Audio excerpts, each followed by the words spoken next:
welcome to another episode of Three Men and a War Game. I'm Paul, and I don't know, we're not doing that, so my flow's off. I was like, what are you doing? I don't know. I don't know. That's the problem. Hey, this chops. Is Potter.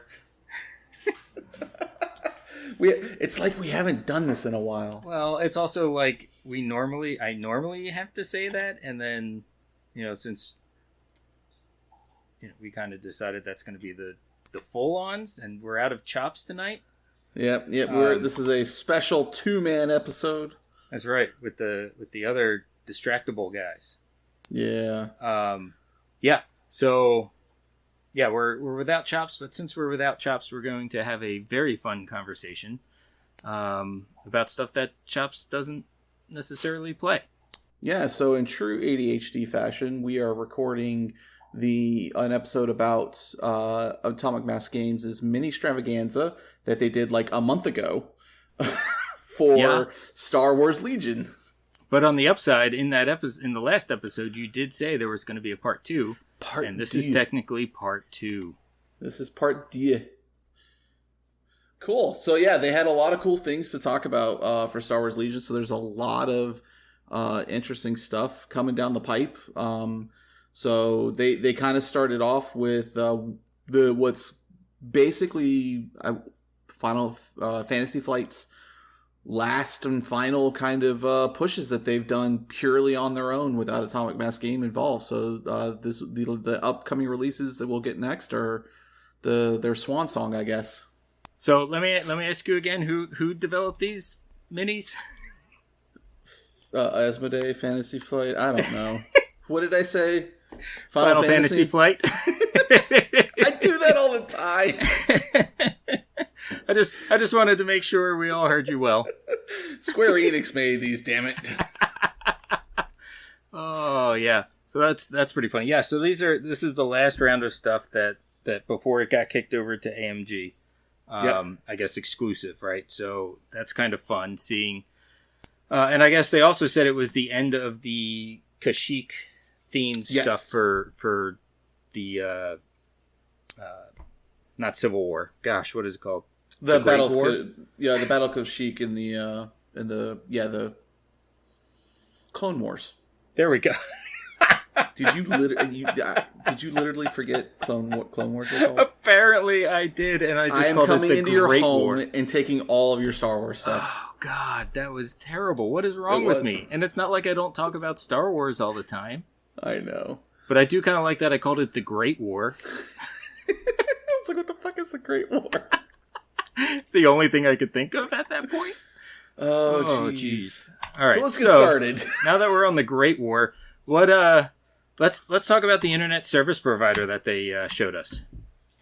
The internet service provider, the infantry support platform, aka that. So yeah, it's going to be an Armor 3 hover bike. That we're getting.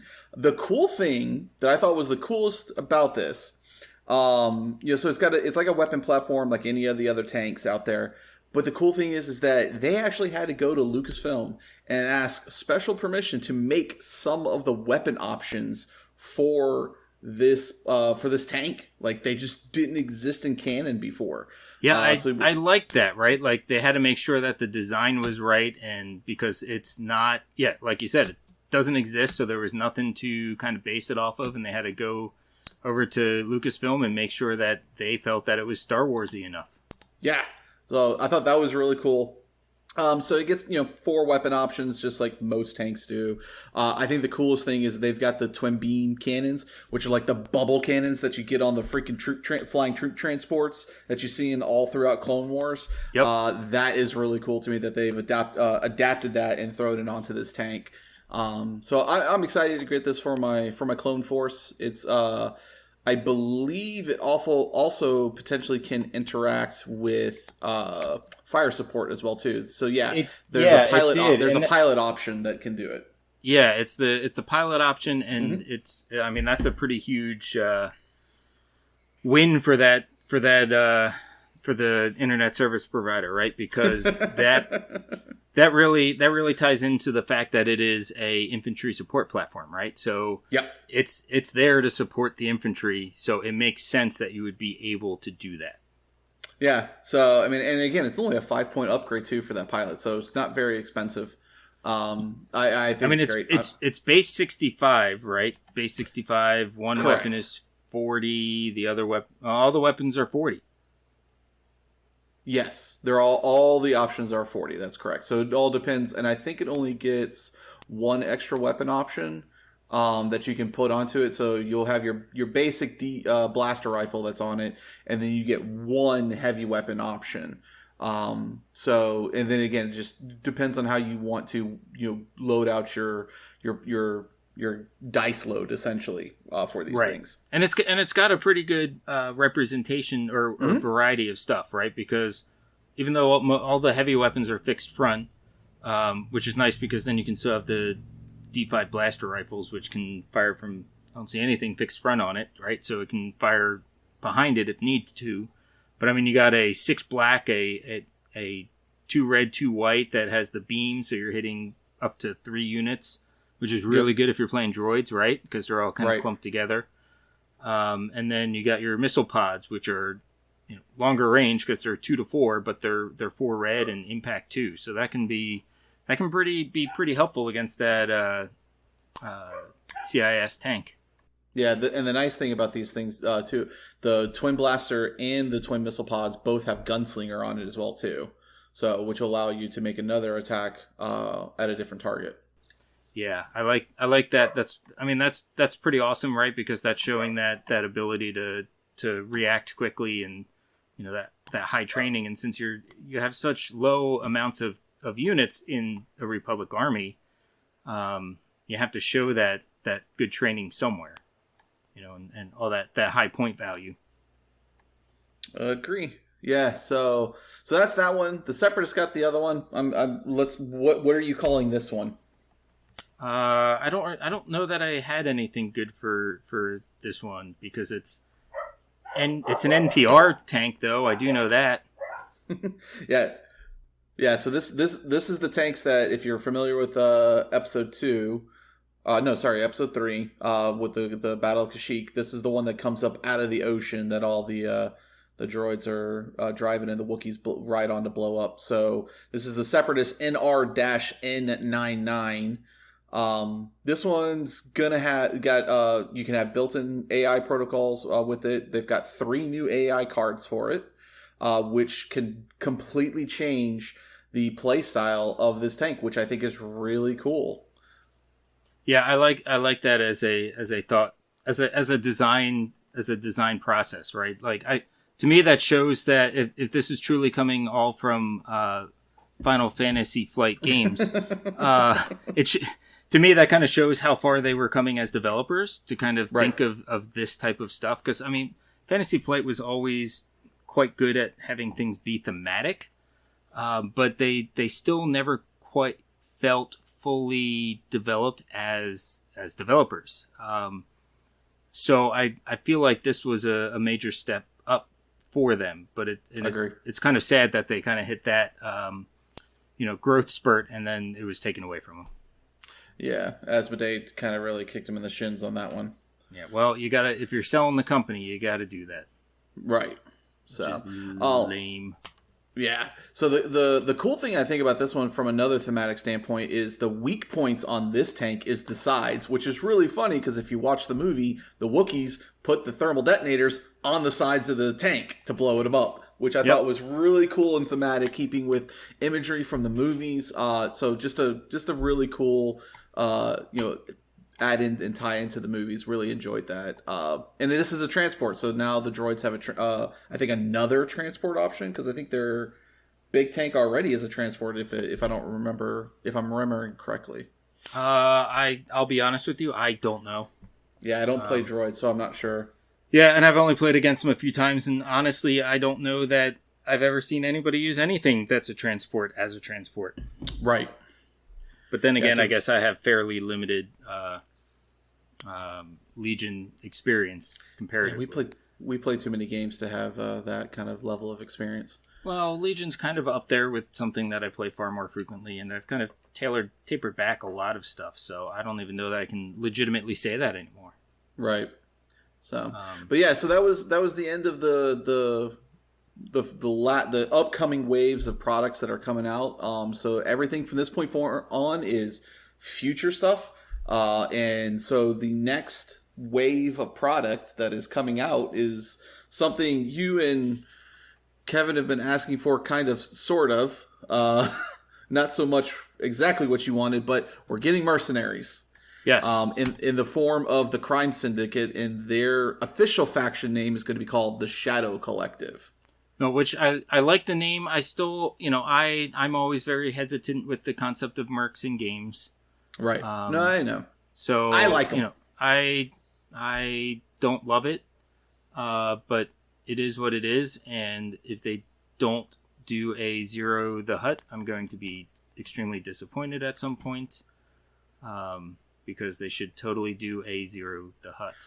Well, the only named character that they have announced so far for the Crime Syndicate is we will be getting the Clone Wars era Darth Maul. Yeah, which is pretty cool, because that pushes them forward a few years and gets them out of the, probably metal leg era and a lot more mad. That'll be interesting to see the design of that. Yeah, this is going to be post, oh God, what's her name? The leader of the Night Sisters. Oh, Mother Talzin? Yeah, Mother Talzin. So this is going to be like post Mother Talzin fixing his legs kind of era. So he's going to have 2 weapon loadouts. One comes with the Darksaber, as well as his one-handed red-bladed lightsaber. And then he can also get his traditional double-bladed lightsaber. Depending on what loadout you take from a weapons perspective, depends on what role he takes on the battlefield, which I think is really cool, because that can open up completely different options. I'm assuming the double-bladed lightsaber version is going to be the operative version, and I'm going to say that the Darksaber version is going to be like a commander version. That's just my speculation. No, I mean, that makes sense, right? Because when he had the Darksaber, he's going to be commanding Mandalorians, and that's more of what this faction is, right? It's mostly the Mandalorians. Well, so it's going to be right now we know it's comprised of 3 different organizations. We have the Death Watch Mandalorians, then we also have the Pikes and the Black Sun Syndicate. We don't know what factions any of these will work for outside of the Pikes, and the only faction we know the Pikes will work for is CIS, because there was a battle report that they did as part of the Ministravaganza where I think Michael Plummer took Pikes in his CIS army. So that's the only one we know of. All the cards that they showed had the faction logos covered up, so they would not show us those things. Of course not. Right. So, but the cool thing is that in the boxes that you'll get with the Pikes and the Black Sun, their lieutenant model also will work as your commander model as well too. So you don't have to buy an extra Pike, an extra Black Sun commander model. So you can have one of those units, and you're already getting your commander model in it that you can take to run a Black Sun's led Shadow Collective if you want to run that, which is cool. Yeah, no, I mean that's a good approach to it. I like that. I support that. My issue is I'm okay with them as their own faction. If you start slotting them into other factions, then it kind of bugs me. Yeah, and I know Schick was saying that the reason why they went this route, because they were initially going to look at it as its own faction, but they decided to do it this way because it creates a new rule set within the game that allows them to do other things in the future by going this direction with the Crime Syndicate. So I have faith in Schick. I've been playing his games for a long time. So I trust him, and I'm gonna hold faith with him until we see what those future things are happening in the future. See, that's my problem, is that my least favorite things about War Machine were how mercs affected the game. Yeah, see, and I liked it because I was a Signar player, and that was like how I had to play. Yeah, see, I just don't like. I mean, at that point, why have any kind of faction identity? I mean, so the thing is, and this is going to go off in a tangent, but just Signar, that was their thing. They were the most, they had the most money out of all the Iron Kingdoms, and so they would pay mercs to do stuff because of the fact they had the money, and so their own soldiers didn't have to do it. So it was within the fluff of Signar because they were so rich. So that's why I liked it. It was thematic. Yeah, I don't know. Gameplay wise, I just don't feel like if you're gonna have a faction identity, but you can just plug in those holes or those gaps, why bother having a faction identity? And I get that. What I'm looking at this is in terms of like maybe from a theme standpoint, the Republic is strung out and they need some support, but they're blocked off by something, and so the Pikes have a local chapter here, and they've gone in and just paid money to help fill out so they can survive whatever's going on. Like if you're looking at that's the way I look at it. Plus, the other cool thing is that with this new crime syndicate Shadow Collective coming forward, they are now reevaluating the current bounty hunters in the game. So Boba, Bosk, and Cad Bane are all going to get new cards that are going to allow them to slot in as bounty hunters, which I think is really cool as well too, and an interesting way to take and give new life to existing characters and models in the game that they already have without having to basically change and disrupt anything. So I thought that was really cool as well too. So now maybe, you might be able to get Bosk thrown into your Republic army, which there was already an episode of like that in the Clone Wars with Ahsoka, with Bosk on the Trandoshan planet. Yeah, I don't know. I mean, fluff wise, it makes sense, and I get that. But my issue is more gameplay wise, and again, the experience through War Machine of plugging those weak spots. Yeah, no, I understand that. So it's just never been my favorite thing, and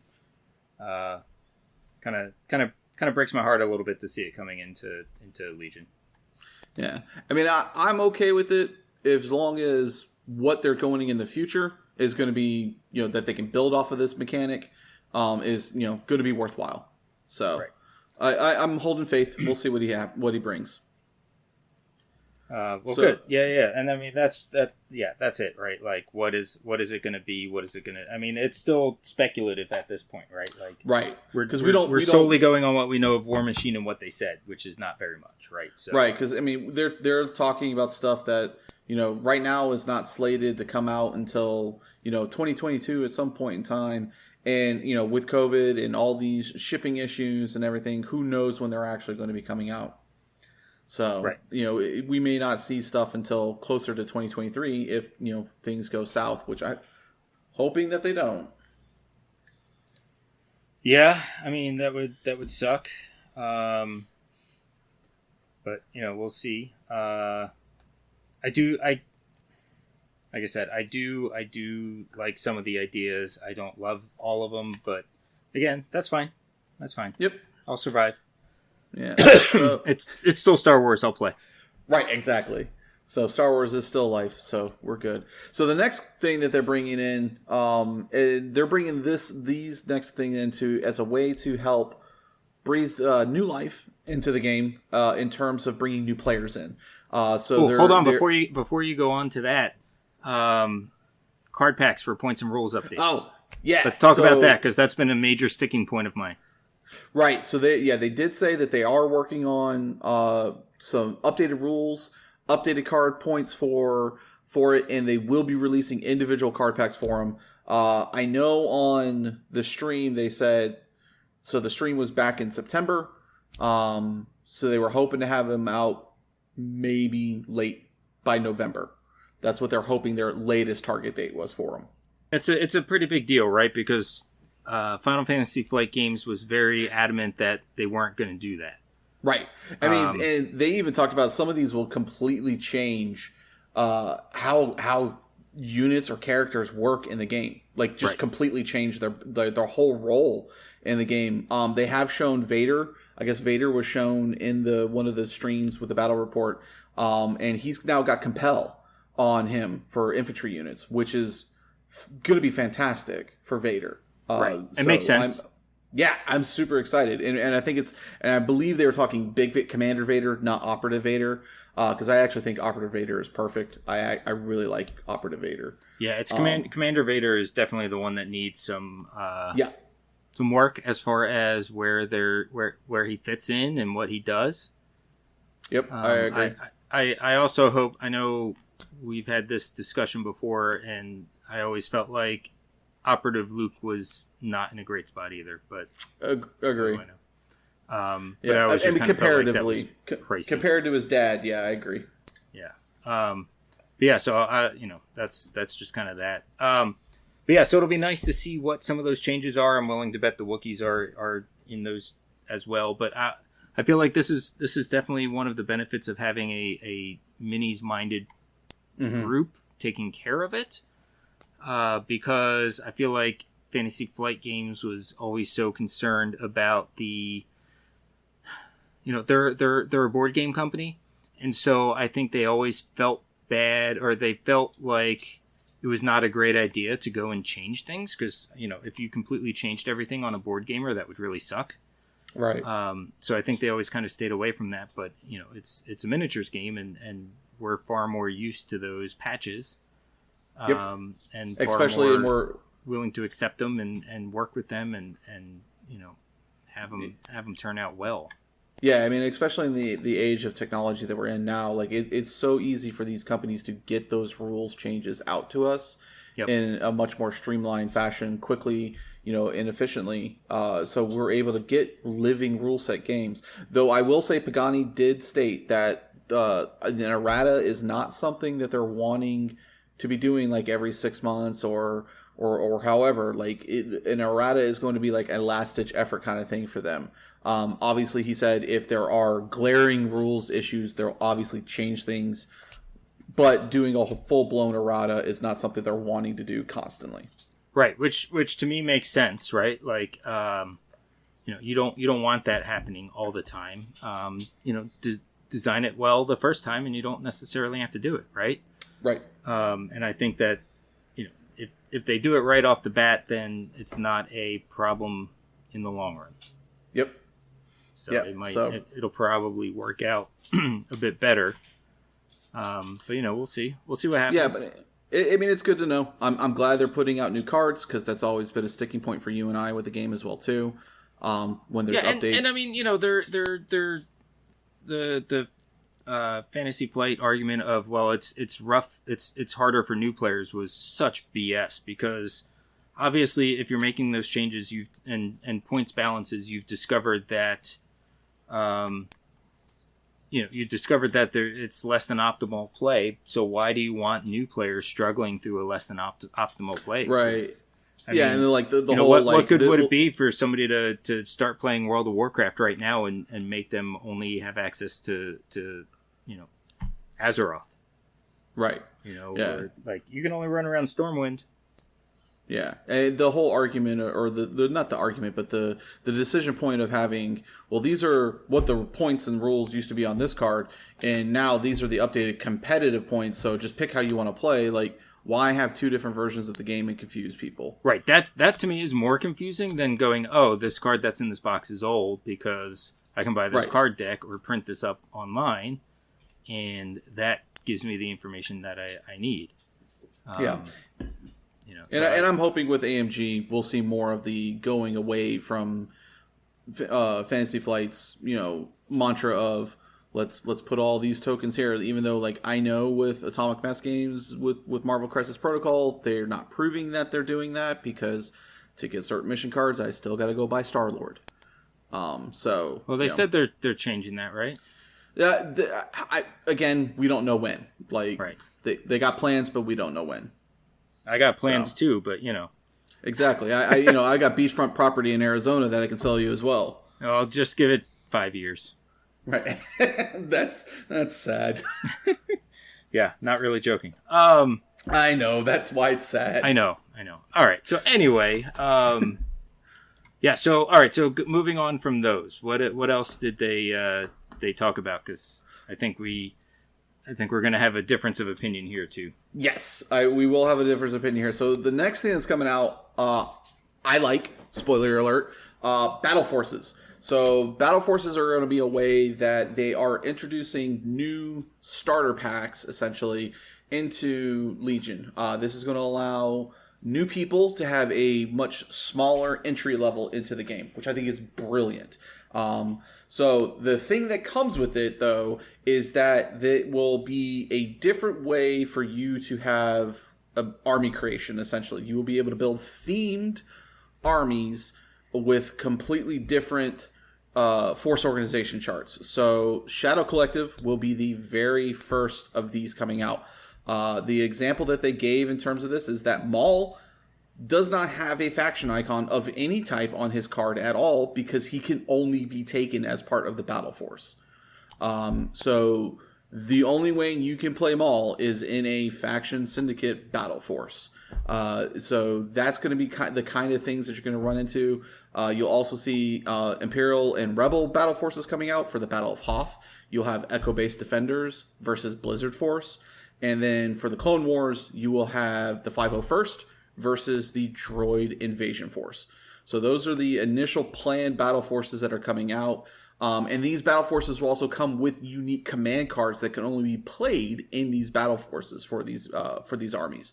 So I think this is really cool. I think this is a really interesting way of bringing themed lists into a game that's already amazingly thematic. So this is just like, to me, the next level. I am super excited for this.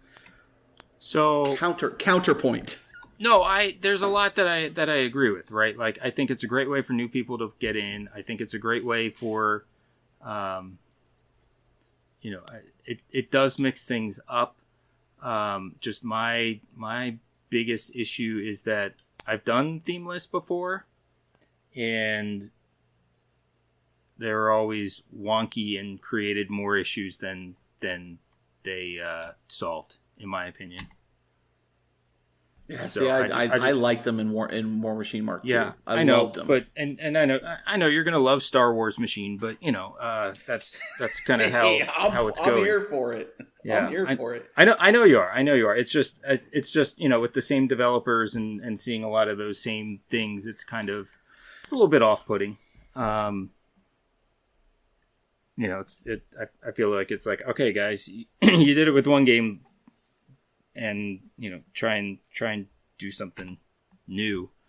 I understand the philosophy of it, right? It's no different than what they were trying to do with War Mahordes, right? But yeah. And again, I think the group that we've got now, a lot of the people that are at Atomic Mass are old, War Machine people. A lot of them. Pagani was in the competitive arena for years with War Machine before he became a game developer and started working with these guys. Schick, obviously, that's what he did. That's where he got his start, is at Privateer Press. Yep. All these guys that touched Mark II, I think, made Mark II the best version of War Machine out there. I will say that hands down, that it is still to this day the best version of War Machine. So I have faith, and I trust with what they're doing. I'm excited for it. I think it's a cool idea, and again, it's another great way just to make a really thematic game even more thematic, and I'm here for it. Yeah, don't get me wrong. I get it. I totally get it. I understand it. I don't know that I love it. And maybe they've learned things and it'll work out better, but I don't know. I just don't love it. Hopefully they'll come out and we'll play a few games and we'll be able to change your mind. Hope so. That would be nice. It's not hard to get me out for Star Wars games, and there's definitely more things that I love about what they're doing than I dislike about what they're doing. Like, I think there's definitely a lot of units that needed those changes and to be amped up a little bit. Yep. So that's worth it to me, and if it brings in new players, that's great, because obviously part of the board game versus miniature philosophy there is board games, you get everything in one pack, and miniatures gamers aren't necessarily thrilled about having to take the time to split a starter. Right. I agree with that.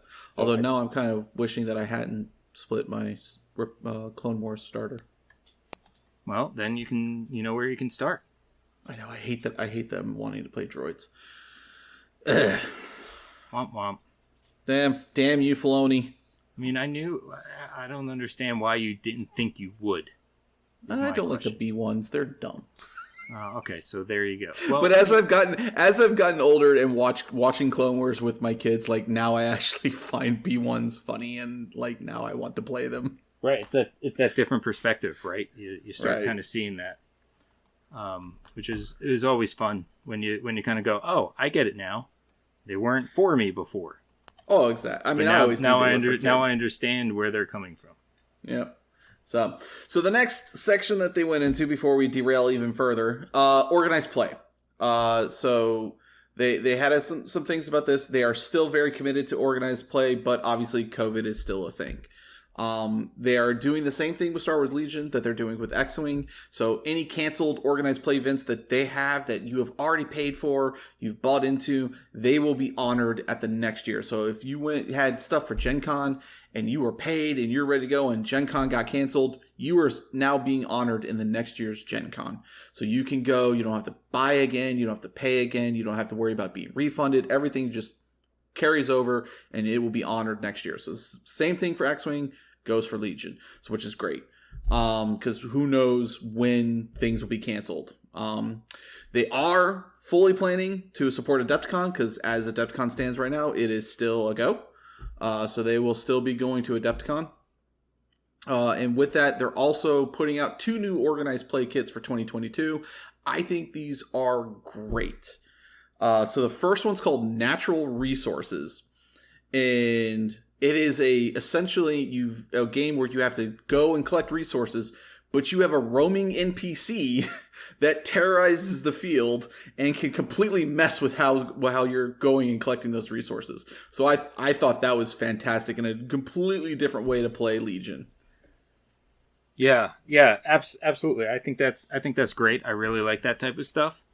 And going back to this being Star Wars Machine, that's actually one of the things I always really loved about what those guys were doing with Mark II War Machine was, everybody played the competitive reps, but their narrative campaign stuff that they put out were amazing, right? Yeah, I remember playing one with I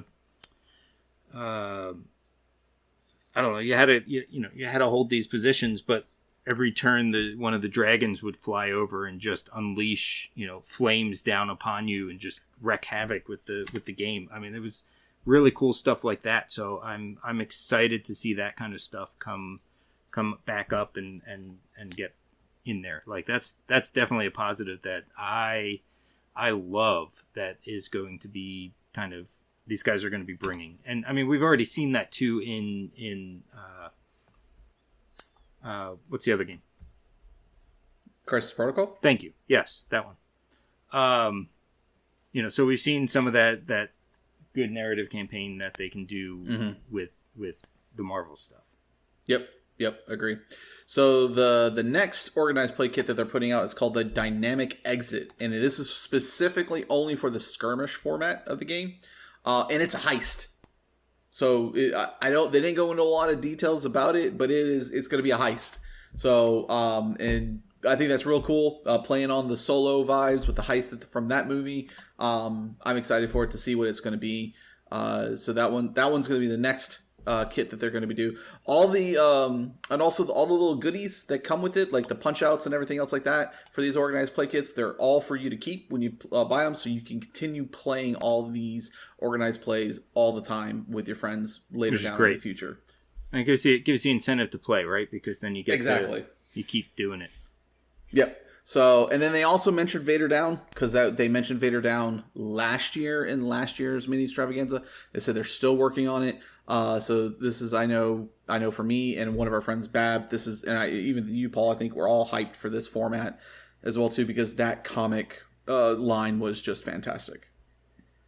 Yep, it was good stuff. I'm very excited to see what they do with that. Sorry about that. My stupid dog was getting into the shredding pile.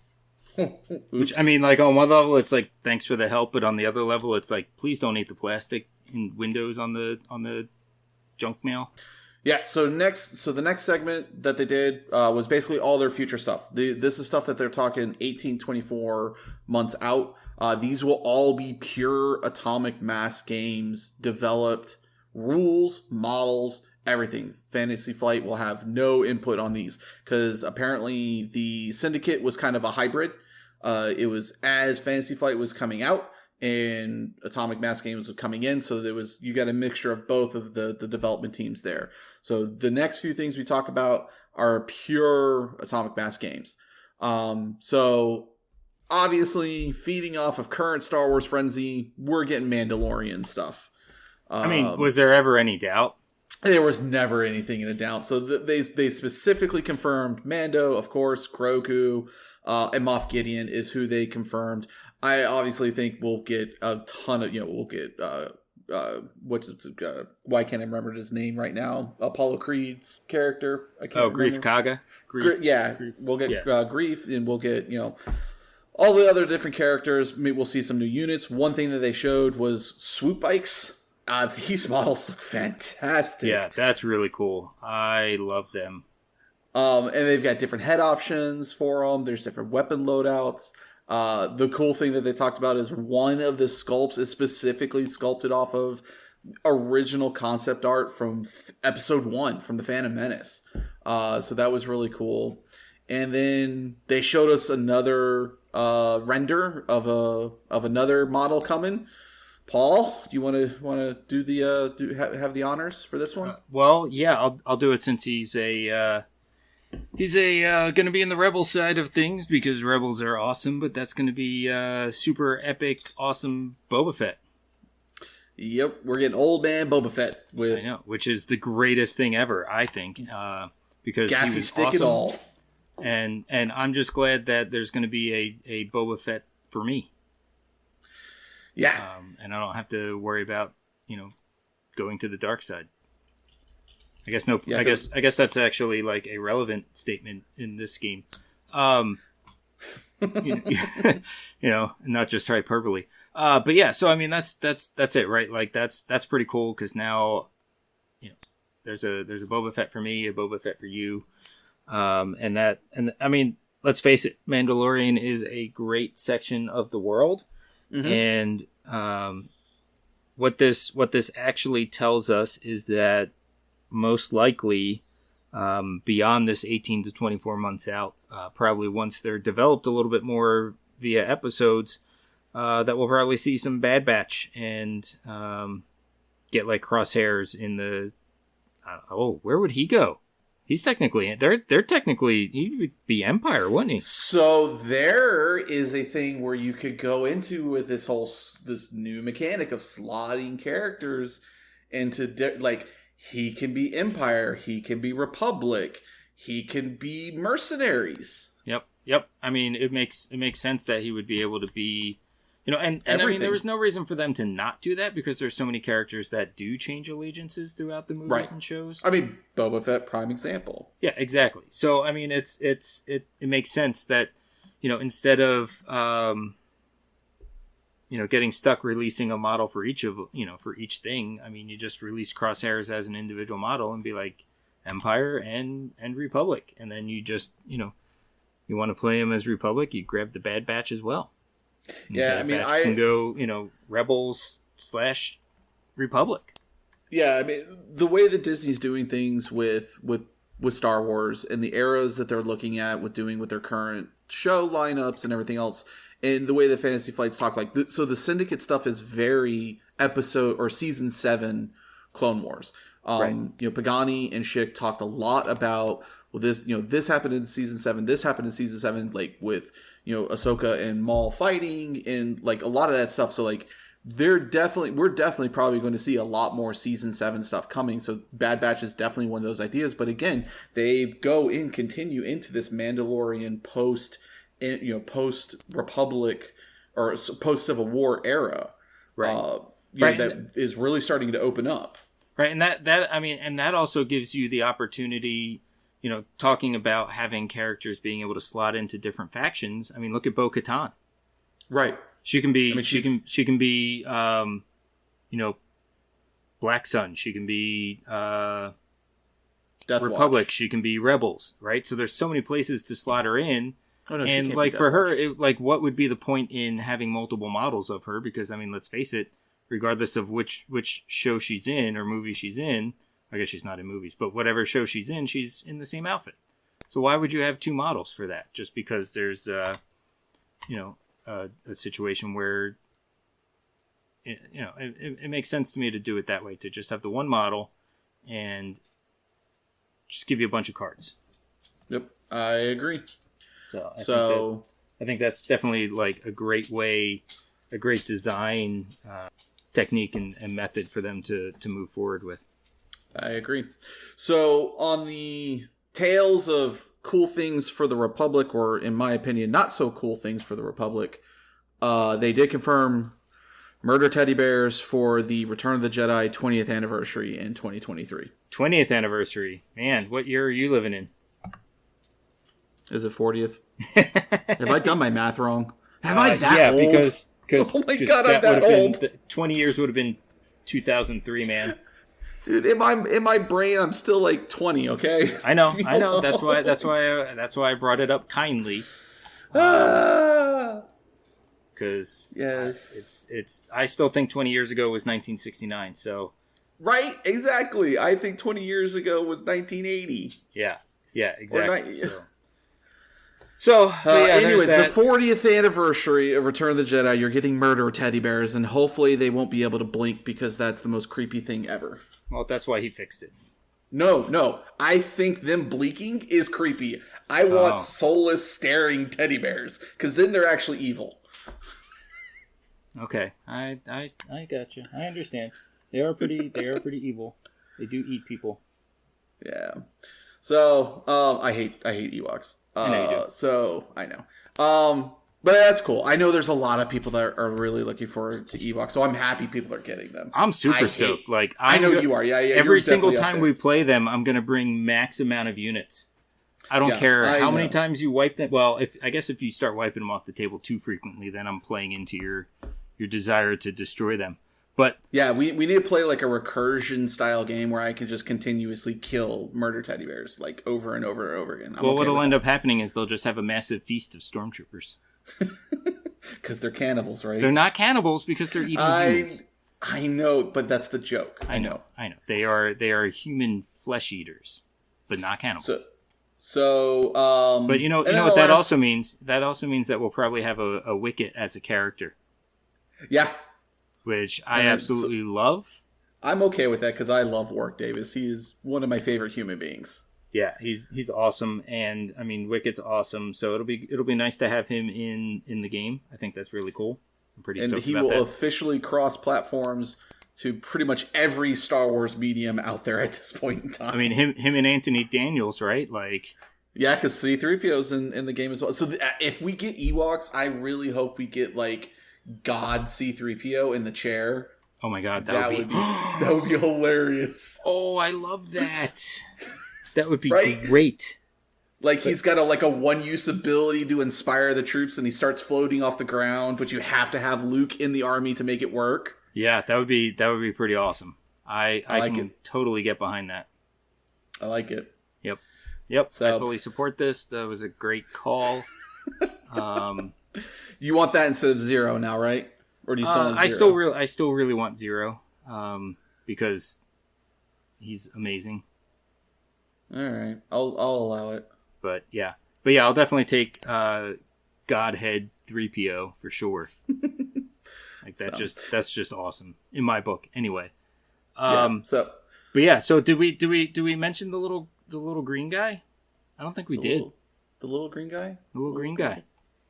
I don't think we talked about the little green guy, even though we talked about Mando and Moff Gideon and Grief, but we didn't. I said Grogu. Did you say Grogu? Coming. Okay. I wonder how they're going to do. Do you think he'll be like? Do you think it'll be like a him and IG-11, or do you think it'll just be like him and Mando in a pack, or? I would love to see IG-11 with a papoose with Grogu inside of it as an actual model. That would be amazing. Yeah, see, that would be cool, but I also feel like him in the little pram. I think would be pretty. I think cool it's going to too. be the egg. I think he's going to be in the floating egg. Yeah, in the pram. He'll have like a flight stand with him, and I think it'll be like an operative character to go with Mando as like a commander model. It'll probably be like K2 and Cassian kind of set. Yep. Yeah. Like you could bring just Mando, or you could bring them both. Right, like 3PO and R2. Yeah, Cassian and K2. Yeah, yep. I think that it'll be. I think he's going to be in the egg with Mando as a unit together. Yep, I think that makes the most sense. I would love one day to have an IG-11 wearing him model. That would be. If not, I will try to figure out how to use putty, and I will sculpt one. And I'm sure there will be a 3D nice print model of that out there. Yeah, I'm sure there's an STL file for it somewhere. So the best news. Oh, there's more. There's more. We got teased right as Schick is about to end the stream. This dude drops the best news out of all of it. What I've been waiting for Republic for forever. Ahsoka Tano confirmed. Coming to the game. I'm so excited. Yep, that's super exciting. It's going to be interesting to see. And I mean, she's another one, right? That you can release that one model, and you have multiple places for her to slot in, right? I mean, she could fit anywhere. She could fit Republic. She could fit Rebels. She can, here's one thing that I will argue, as far as Rebels go, is that you're going to need a very different looking model. Yes, there will have to be two different versions of the model for her. But each one can fit in so many places, right? Like correct. You can absolutely have multiple battle forces that can have her, right? Like you can have older Ahsoka can be she really could be a mercenary if you wanted her to be. She could be a mercenary, but the place where I see her would be as an operative in the Rebels. Yeah, of course. Yeah, that's where 100% I see her. I mean, I see her an operative in both. I see her as an operative in Clone Wars in the Republic Army. But again, you could have her as a commander because that was her title. She was a commander. Yeah, I always felt like she was kind of operating on her own though, as far in Rebels, right? She was, but I mean, there are in the later seasons of Clone Wars when she's a bit older, they've advanced the story a little bit more. Her outfit changed. Yes, absolutely. I think Republic wise, absolutely. I think she would be a commander, 100%. I'm just saying in Rebels, in the Rebels time period, I feel like you would have her be an operative, right? Like she's working with the Rebels, but she's kind of on her own. Yeah, no, I agree. So I agree. I don't see her being. I don't see them doing a commander model for her for Republic. I do see her as an operative. It just be like Master Padawan kind of tie in with her and Anakin. Though I would love to see some command cards come out that will work for both of them. Oh, if they don't, they would be silly because that's absolutely there has to be some type of synergy. I mean, you could make the cards so this way there certain benefits for her to like Chewbacca, right? He benefits from Luke and Leia. She should absolutely be able to benefit from having Anakin around and being able to do special things. But together. Even Anakin, having a special rule on Ahsoka's card that if Ahsoka's taken with Anakin, his influence card that you hand over to your opponent is no longer in play because Ahsoka's able to calm Anakin down. Right. Yep. Just because she had that level of influence on him as they grew as Master and Padawan. So have her have a special rule that does something like that would be really cool. It completely can change how Anakin plays because now you don't have to worry about your opponent going, nope, Anakin's just not going to do that. Right. Yep. You're right. I think that's pretty cool. It gives a lot of new and interesting ways to have him out there. Right. And cool. As you said, we're now looking at people that are miniature games designers. They're going to look at stuff like that, whereas Fantasy Flight may have not done that as a board game developer. Yep. And I mean, it's nothing necessarily against them, right? Right. No, I think they did a fantastic job with Legion. I love it. I to this day, as a core, I have been saying this since the day the Legion came out. it is the best mass battle game on the market, in my personal opinion. It's thematic. The rules are very well done. It can be quick to play.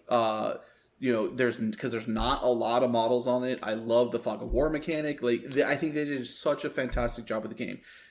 As it grows, putting in the hands of miniature game designers. Because the game has gotten so popular, the game has gotten such a good base. Now they can grow it even further by putting in the people that this is their core competency. Right. Yep. It's good. I think it's a very good thing for the game, no matter what. Right. Yep. Even if I don't love all this stuff, which obviously who does. But the nice thing is that you can see the benefits as we've talked throughout this episode. You can see the benefits of doing the Battle Force style. Oh, absolutely. I totally understand it. I do. I totally get it. I just, like I said, I just didn't love it when it was a war machine thing either. So, but right. that's just me. There's nothing wrong with liking what you like and doing how you do. That's fine. I'm not going to judge you. So that was the stream. So that was the big main talking points for the episode. So Paul, final thoughts. What are you thinking about Legion? I'm excited. I'm very excited. They've solved one of my two major issues with how Final Fantasy Flight was handling it. Which is exciting. So I'm glad to see that there are going to be physical cards for updates. Makes me super happy. And it's nice to see people who know wargaming kind of at the forefront of it. Yep. I think that's a really good thing. I think it's just really good for the game. How about you? Final thoughts? I'm excited for Legion Machine. I really am. I'm here for it. Everything I've seen, I like the new models. I like the rules that they've shown us. I'm really looking forward to picking up Crime Syndicate. It was not something I wanted before, and seeing the new models, those Pikes, the Black Sun models, chef's kiss. They're gorgeous models. They did a fantastic job with them. So I will be picking them up. So I'm excited. That's exciting. Yeah, no, I'm very excited with what they did, and I'm looking forward to seeing how all this pans out and how it ends up working. So it's exciting. It's exciting. Well, awesome. Cool. So thank you for our patrons. You guys are awesome. It's been tough for us this year, so really appreciate you guys sticking around. Thank you to Static as a City for the awesome intro and outro music that you hear here on the show. And, find us on the social medias, 3 Minute War Game, the number 3, not spelled out. So, appreciate everybody. Thank you. Bye.